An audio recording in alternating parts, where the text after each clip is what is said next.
The distress signal. The silence of deep space was broken by a transmission that would change everything. Commander Zara Chen sat in the communications bay of the UES Vengeance, her dark eyes scanning the incoming data streams that flickered across her neural interface. The ship drifted silently through the void between star systems, its black hull absorbing the distant light of alien suns. "Commander, we're picking up something unusual," reported Lieutenant Marcus Rodriguez, his fingers dancing across holographic displays. "It's a distress signal, but the frequency patterns are completely foreign, not human, not any species in our databases." Chen leaned forward, her augmented spine crackling with bioelectric energy. The modifications had been painful, but they allowed her to interface directly with the ship's systems, making her one with the most advanced warship humanity had ever built. "Play it back, filtered through our translation protocols." The message that filled the command deck was haunting. Even through the electronic translation, the desperation was unmistakable. The voice belonged to something called the Kalari Collective, a peaceful trading federation that had stumbled upon something terrible in the Outer Rim territories. "Unknown vessels of the galaxy," the translated message began, static, crackling between words. "We are the Kalari Collective, representatives of 17 peaceful worlds. We send this message in hope that anyone will hear our plea. The Devourers have returned. Our colonies are falling one by one. Our defense fleets are scattered. Our people are dying. We do not ask for mercy from these monsters, for they know none. We ask only for help from those who might have the strength to stand against the darkness. Our coordinates are transmitted with this message. If there are warriors among the stars who value life and freedom, please, we beg of you, come to our aid." The transmission ended with coordinates that placed the Kalari territory roughly 300 light-years from Earth's current expansion zone. Chen felt something cold settle in her stomach. She had read the classified reports about the Devourers, ancient machines that had supposedly been destroyed millennia ago by an alliance of now extinct species. "Sir," Rodriguez continued, his voice tight with concern, "long-range sensors are detecting massive energy signatures in that sector. Whatever's happening out there, it's big." Chen stood, her combat boots ringing against the metal deck plates.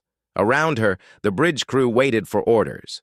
These were humans who had been born in the void, raised on ships that traveled between the stars, trained from childhood to be the ultimate spacefaring warriors. They were the descendants of Earth's military elite, genetically enhanced and cybernetically augmented to survive in environments that would kill baseline humans in seconds. "Signal the fleet," Chen commanded, her voice carrying the authority of someone who had never known defeat. "All ships are to form up for jump sequence. We're going to answer their call."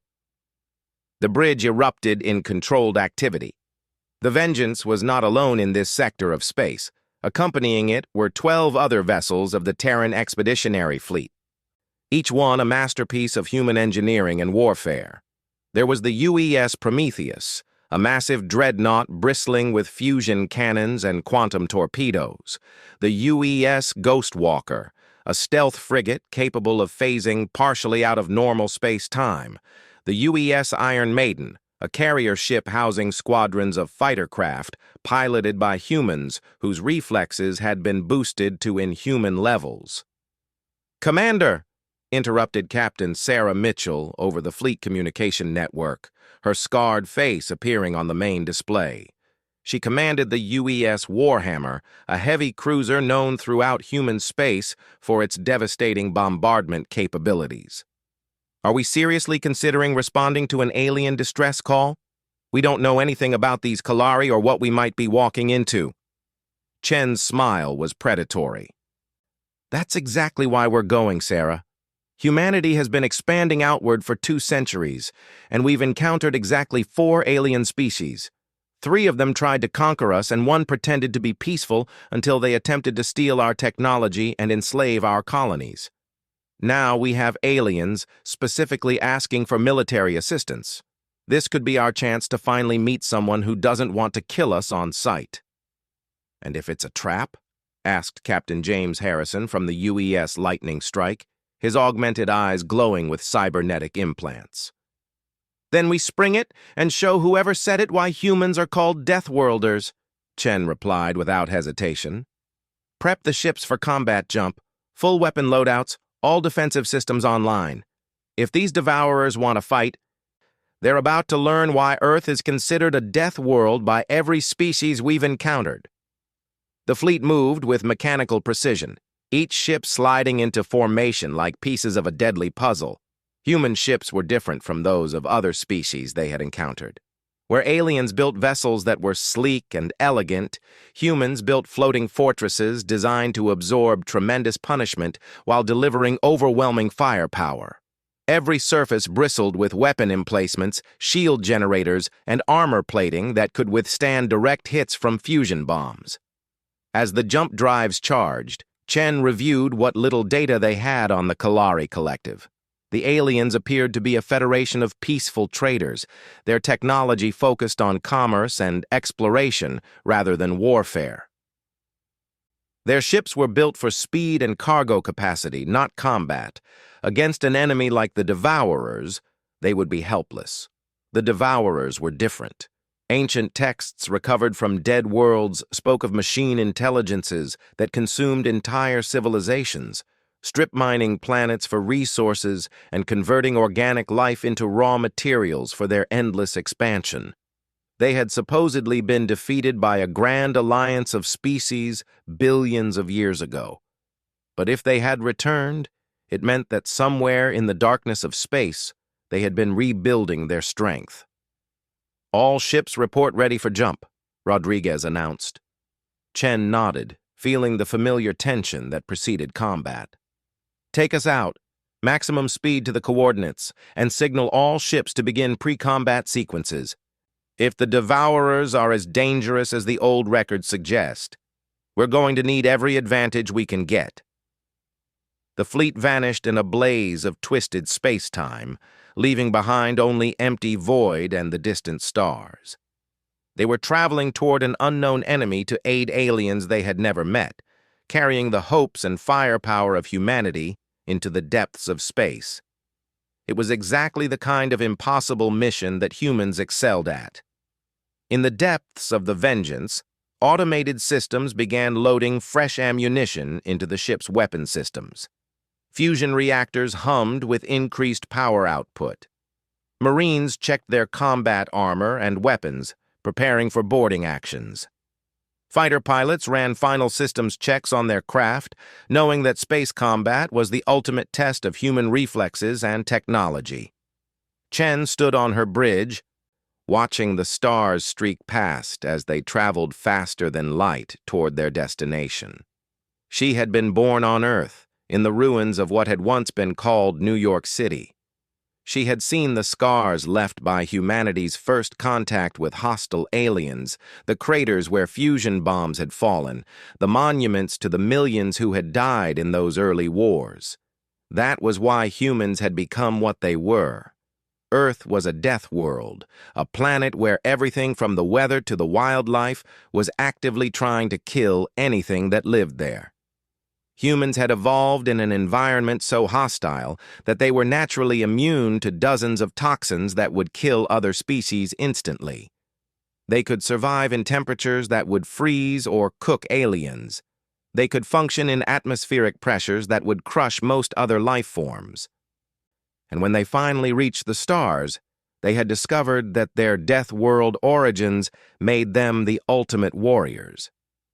Where other species built elegant solutions to problems, humans built overwhelming force. Where aliens sought diplomatic solutions, humans prepared for war.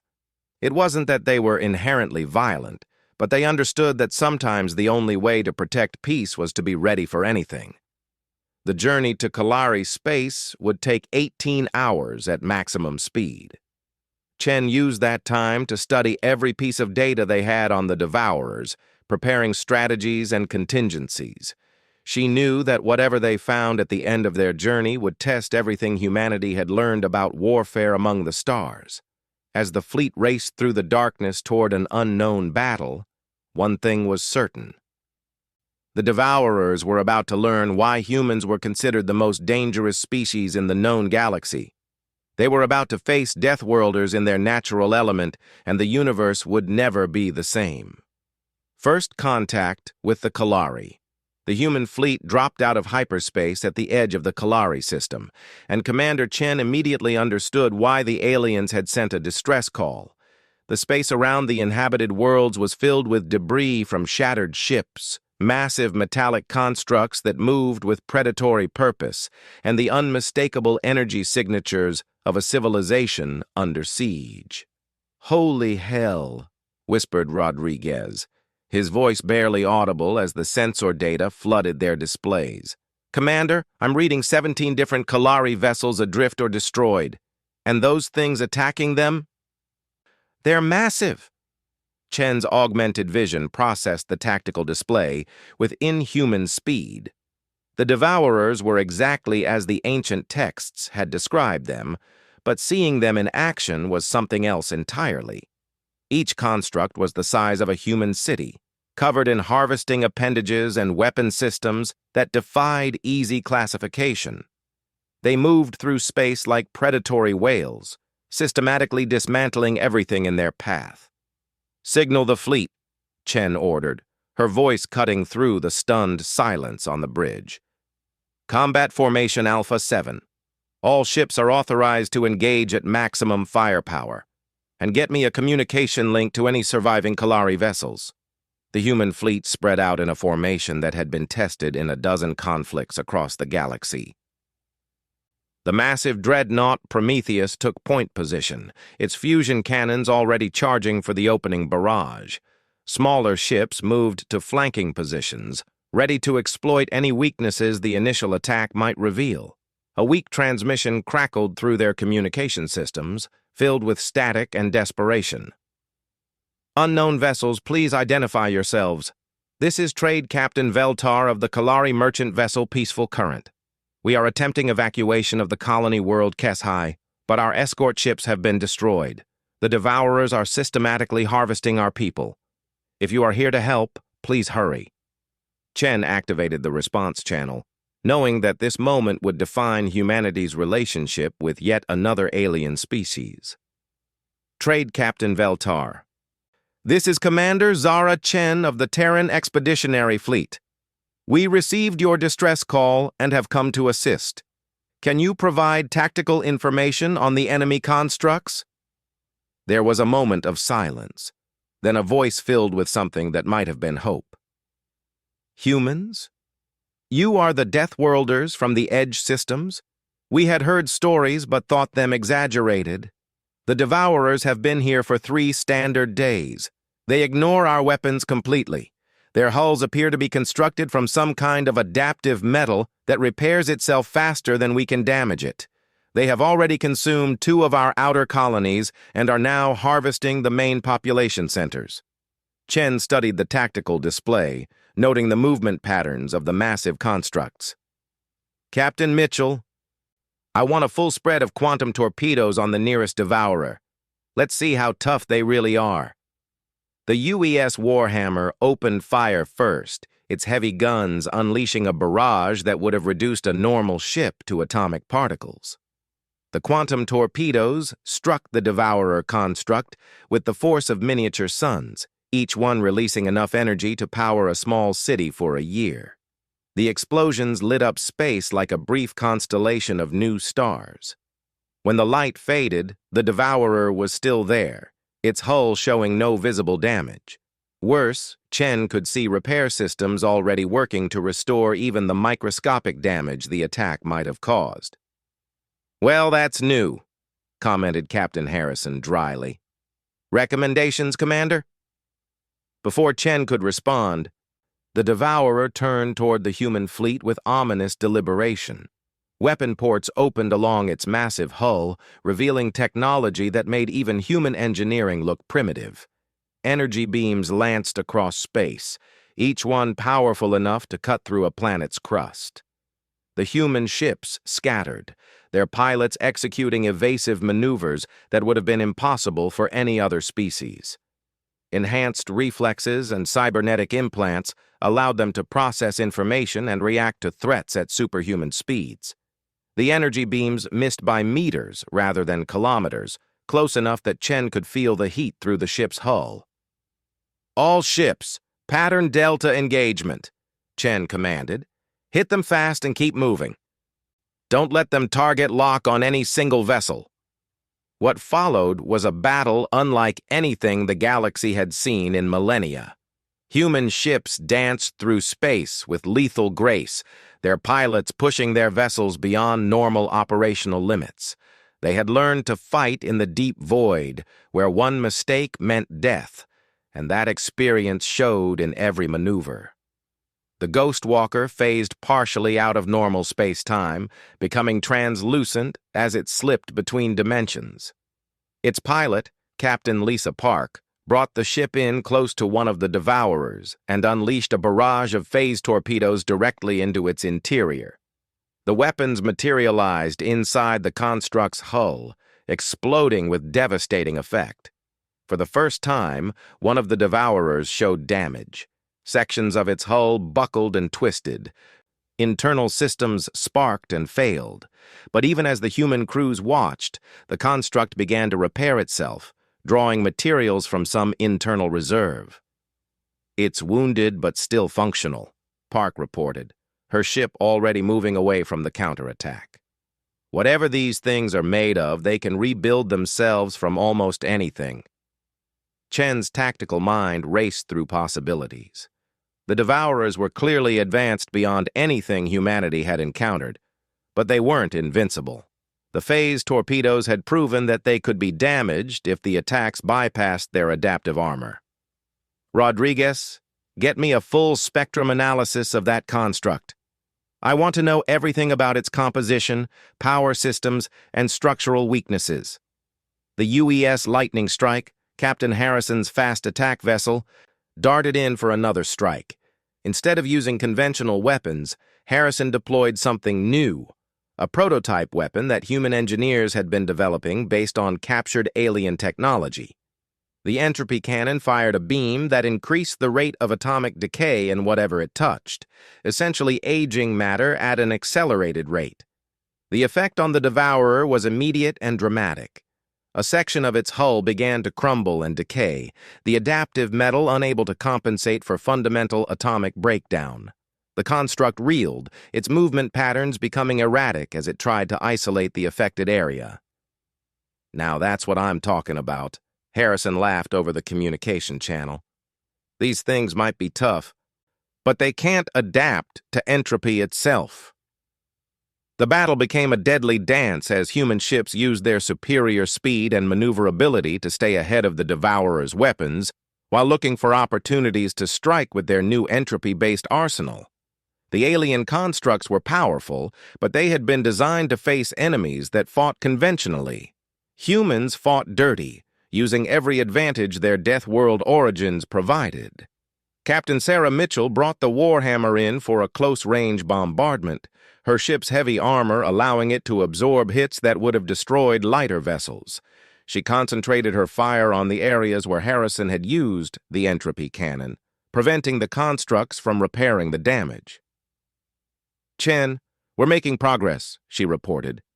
"But there are still 4 more of these things. And they're adapting to our tactics. They're starting to coordinate their attacks." It was true. The Devourers had begun moving in formation, using their massive size to create overlapping fields of fire that made it harder for the human ships to approach safely. They were learning, which meant the battle was about to become much more difficult. "All ships, implement Pattern Omega," Chen commanded.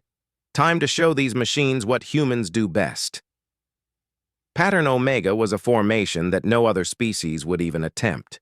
It required perfect coordination and absolute trust between ship crews, because it involved deliberately putting human vessels in positions where they would normally be destroyed. The ships formed a complex three-dimensional pattern, each one covering another's weaknesses while exposing themselves to enemy fire. The Kalari, watching from their evacuation ships, could hardly believe what they were seeing. The human vessels moved like a single organism, anticipating each other's actions with precision that bordered on telepathic. When one ship was targeted, another would instantly move to intercept or provide covering fire. Trade Captain Veltar's voice came over the communication channel, filled with amazement. "Commander Chen, how are your pilots coordinating so precisely? Our computers show reaction times that should be impossible for organic beings." Chen smiled grimly as she watched her fleet execute maneuvers that pushed both ships and crews to their limits. "We're from a death world, Captain. We've learned to think and react faster than most species consider possible. And we've been fighting in deep space longer than most civilizations have had faster-than-light travel." The battle continued for 2 hours, with human ships gradually wearing down the Devourer constructs through superior tactics and adaptive weapons. But Chen knew they were running against time. The Devourers were sending signals into deep space, calling for reinforcements, and human ammunition reserves were beginning to run low. "Commander," Rodriguez reported, "I'm detecting massive hyperspace signatures approaching from the outer system. Whatever's coming, it's big. Really big."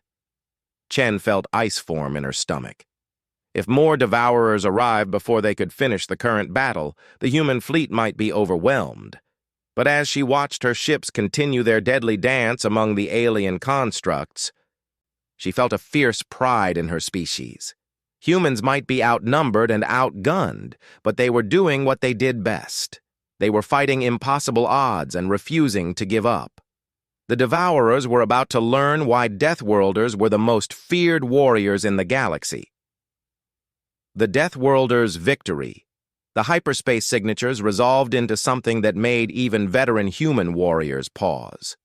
3 Devourer constructs emerged from the void, each one larger than anything they had fought before. These weren't just harvesting ships. They were warrior constructs, built specifically for combat and bristling with weapons that could crack planets. "Well, this just got interesting," Captain Harrison commented, his ship already moving to intercept the new threats. "Commander, these new ones are reading energy signatures 50 times higher than the ones we've been fighting." Commander Chen watched as the massive constructs moved toward the battle zone with predatory grace. Her tactical computer was already calculating odds and finding them extremely unfavorable. But humans had never been particularly concerned with favorable odds. "All ships, Emergency Protocol 7, she commanded. "We're going to hit them with everything we have before they can coordinate with the others." The human fleet had one advantage that the Devourers couldn't have anticipated. While the alien constructs were individually more powerful, humans excelled at coordinated group tactics. Each ship in the fleet was linked through quantum communication arrays that allowed near-instantaneous coordination across vast distances. Captain Park's Ghostwalker phased out of normal space-time completely, becoming invisible to conventional sensors. She positioned her ship directly in the path of the lead Devourer construct, waiting for the perfect moment to strike. The entropy cannons had proven effective, but she had something even more devastating in mind. "Chen, I'm going to try something crazy," Park reported through the quantum link. "I'm going to phase torpedo their main reactor. If I can hit their power source directly, it might shut down their entire system." "Negative, Park," Chen responded immediately. "Too risky. We can't afford to lose you." "With respect, Commander, we can't afford not to try this. Those things are going to overwhelm us if we don't take them out quickly." Before Chen could respond, the lead Devourer construct opened fire with weapons that made their previous attackers look like toys. Beams of coherent antimatter lanced through space, each one carrying enough energy to sterilize a continent. The human ships scattered, their pilots pushing their vessels to breaking points to avoid the devastating barrage. The UES Prometheus took a glancing hit from one of the beams, its heavy armor ablating away in seconds. Captain Rodriguez, the massive dreadnought's commander, fought to keep his ship functional as damage control teams raced to contain the breach. "Prometheus is still operational," he reported through gritted teeth, "but we can't take many more hits like that." Chen made a decision that would define the battle. "All ships, implement suicide run protocols. We're going to take these things down even if we have to ram them." The order sent a chill through the fleet, but not because of fear. Suicide run protocols were a last resort tactic that involved using a ship's fusion reactor as a weapon, essentially turning each vessel into a massive bomb. It was a tactic that only humans used, because only Deathworlders were crazy enough to willingly destroy their own ships to win a battle. "Belay that order," came an unexpected voice over the communication channel. It was Trade Captain Veltar, the Kalari merchant who had sent the original distress call. "Commander Chen, we have an alternative proposal." Chen frowned, wondering what a merchant captain could possibly offer in a military situation. "Captain Veltar, this is a combat situation. I appreciate your concern, but we need to focus on destroying these constructs." "That is exactly what we propose to help you do," Veltar responded. "Our ships may not be built for war, but we are traders. We know how to move cargo quickly and efficiently. If your warriors could damage one of these constructs enough to disable its movement, we could use our cargo vessels to deliver your most powerful weapons directly into its interior." The suggestion was so audacious that Chen almost dismissed it immediately. Using civilian cargo ships as weapons delivery systems was something that no military manual had ever contemplated. But as she watched the Devourer constructs moving to surround her fleet, she realized that conventional tactics weren't going to work. "What kind of payload were you thinking?" "Captain, your ships carry fusion reactors rated for several gigatons of explosive force when they overload," Veltar explained. "If we could transport several of those reactors inside the constructs and detonate them simultaneously, even their adaptive armor might not be able to compensate." Chen's tactical mind raced through the possibilities. It was insane, dangerous, and had almost no chance of working, which made it exactly the kind of plan that humans excelled at executing. "All ships, new mission parameters," she announced.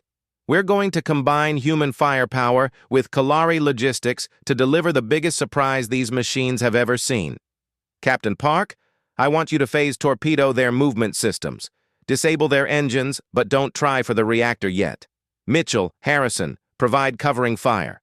Prometheus, you're our primary delivery system." The battle that followed would be remembered in both human and Kalari history as the moment two species learned to fight as one.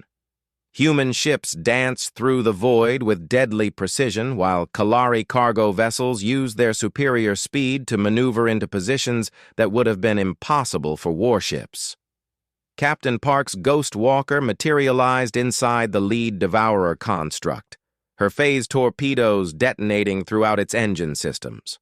The massive machine shuddered and began to drift, its movement systems crippled, but its weapons still functional. "Now!" Chen shouted, and the Prometheus launched its most precious cargo, its own fusion reactors, each one modified to overload on command and packaged for delivery by Kalari cargo vessels. Trade Captain Veltar's ship, the Peaceful Current, had been converted into an improvised bomb delivery system. Kalari engineers had worked frantically to create magnetic clamps that could attach human fusion reactors to their cargo bay doors. It was hasty, dangerous, and absolutely brilliant. The cargo vessel raced toward the disabled Devourer, moving faster than anything that size had any right to move. Kalari pilots might not have been trained for combat, but they were experts at precision flying in dangerous conditions. They had to be, to successfully navigate trade routes through asteroid fields and unstable solar phenomena. "Payload delivery in 30 seconds, Veltar reported, his voice steady despite the impossible danger his ship was facing. Human engineers, Please confirm detonation sequence.